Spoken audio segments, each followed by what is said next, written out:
بسم اللہ الرحمن الرحیم۔ ایام حج کے حوالے سے میں ایک بہت ہی آسان اور خوبصورت وظیفہ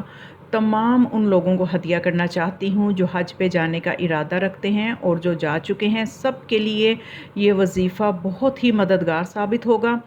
اور اس وظیفے کے ساتھ ایک بہت ہی روح پرور واقعہ ہے جو جڑا ہوا ہے۔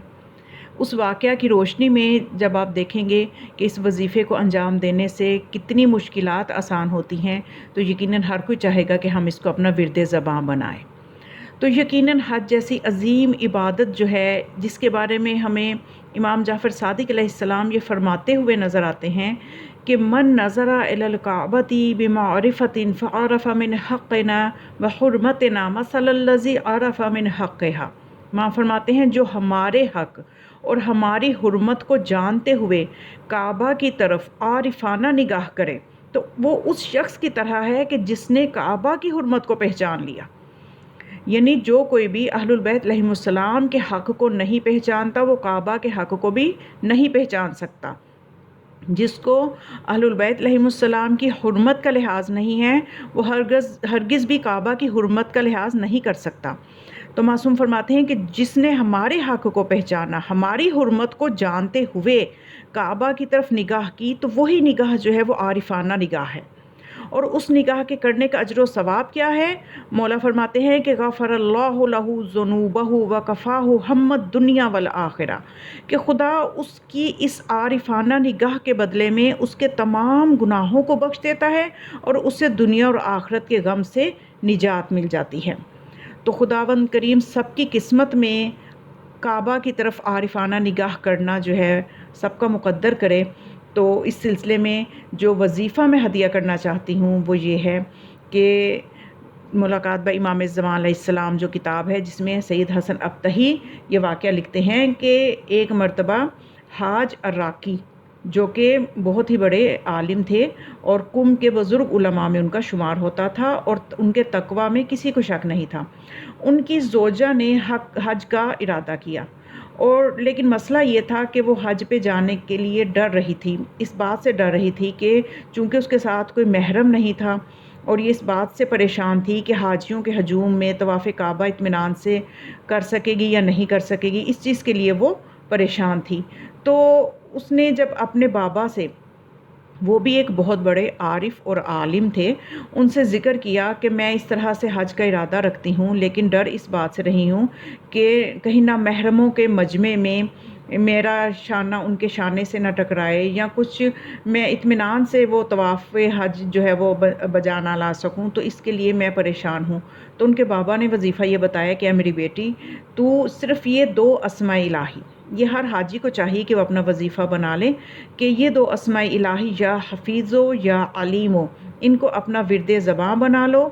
تو ساری مشکلات آسان ہو جائیں گی۔ تو وہ یہی کہتی ہے کہ میں نے اس کو اپنا ورد بنا لیا، یا حفیظ ہو یا علیم ہو۔ تو کہتی ہے کہ میں یہ ورد کرتی رہتی تھی، یہاں تک کہ جب وہ وقت آیا کہ اب طواف زیارت جو تھا وہ انجام دینا تھا، تو اتنے میں سوڈانیوں کا ایک بہت بڑا قافلہ وہاں پہنچا، جو کہ اس کی وجہ سے بہت وہاں پہ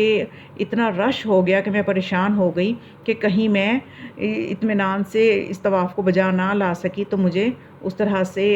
فیض حاصل نہیں ہو پائے گا۔ تو وہ اس چیز کے لیے پریشان تھی کہ اتنے میں وہ کہتی ہے کہ مجھے آواز آئی، جب وہ حج کر کے واپس آئی تو اپنے بابا کو یہ سارا واقعہ سنا رہی ہے کہ جب وہ طواف کا وقت آیا تو میں اس چیز کے لیے پریشان تھی، تو مجھے ایک صدا آئی کہ تم اپنے آقا و مولا کے ساتھ کیوں نہیں طواف کرتی؟ تو وہ کہتی ہے کہ میں نے بے ساختہ پوچھا کہ امام زماں میرے آقا میرے مولا کہاں ہیں؟ تو آواز آئی کہ وہ آقا اور مولا یہی ہیں جو تیرے پاس سے گزر رہے ہیں۔ تو کہتی ہے میں نے دیکھا کہ ایک سید بزرگوار چل رہے ہیں اور ان کے ارد گرد 1 میٹر کی جگہ اس طرح خالی ہے کہ کوئی بھی حاجی اس میں داخل نہیں ہو رہا۔ تو وہ کہتی ہے کہ میں نے دوبارہ صدا سنی کہ اس حریم میں، یعنی اس خالی جگہ میں داخل ہو جاؤ اور اپنے آقا کے پیچھے پیچھے طواف کر لو۔ تو کہتی ہے میں اس جگہ پہ داخل ہو گئی اور امام ولی العصر کے پیچھے پیچھے میں چلتی رہی، اور میں اتنی نزدیک تھی کہ ان کی پشت پہ بآسانی میرا ہاتھ پہنچ سکتا تھا۔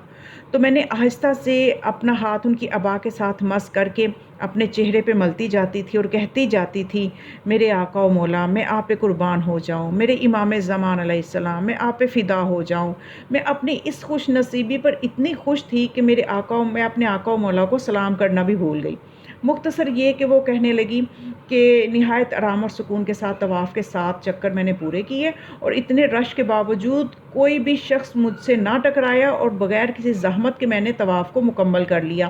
اور میں تعجب کر رہی تھی کہ اتنی جمعیت ہونے کے باوجود بھی کوئی آدمی اس جگہ میں داخل کیوں نہیں ہو سکتا۔ تو وہ کہتی ہے کہ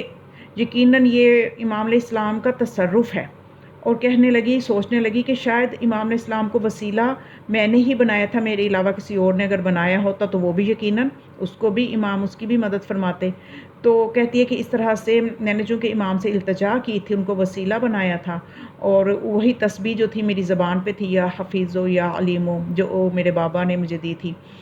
تو کہتی میں اس کو ورد زباں بنایا ہوا تھا کہ اس کو ورد زباں بنانے کے نتیجے میں مجھے امام علیہ السلام کی مدد نصیب ہوئی کہ میں نے ان کے صدقے سے اپنا طواف مکمل کیا۔ تو یہ 2 اسماء الہی ہیں جو کہ بہت آسان ہیں۔ تمام حجاج کرام کو چاہیے کہ وہ اس کو اپنا وظیفہ بنائیں تاکہ راستے کی اور وہاں کی تمام مشکلات ان کے لیے آسان ہو سکیں۔ تو اس خوبصورت پیغام کو آپ اس سے خود بھی مستفید ہوں اور اپنے قریبیوں عزیزوں کو بھی پہنچائیں تاکہ وہ بھی اس سے مستفید ہو سکیں۔ والسلام علیکم ورحمۃ اللہ وبرکاتہ۔